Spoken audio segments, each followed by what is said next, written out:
આજરોજ વિરમગામ ખાતે મામલતદાર સાહેબને આવેદનપત્ર આપવા માટે આવેલા છીએ। આમ આદમી પાર્ટીના તમામ કાર્યકર્તાઓ હાજરી આપેલી છે।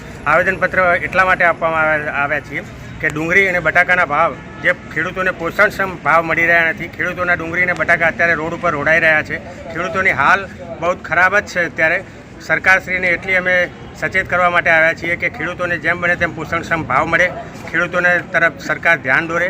પહેલાં પણ ખેડૂતોને જ્યારે જરૂરત પડી છે ત્યારે ખેડૂતોને કપાસના ટાઈમે પણ સરકારે 100 રૂપિયા બોનસ આપેલું હતું। એ જ રીતે ડુંગળીના ભાવમાં પણ ખેડૂતોને સરકારશ્રી બોનસ પેટે 100 રૂપિયા વળતર આપે મને એવી અમે અપેક્ષા રાખી અને આજે આવેદનપત્ર આપેલ છે।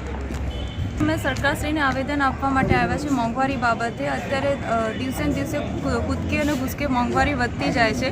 નાના માણસથી લઈને દરેક ઉપરના જે પણ વ્યક્તિઓ છે દરેકને મોંઘવારી નડી રહી છે। ગેસના બાટલાનો ભાવ પહેલાં 450 હતો, અત્યારે 1100 ને પાર થઈ ગયો છે।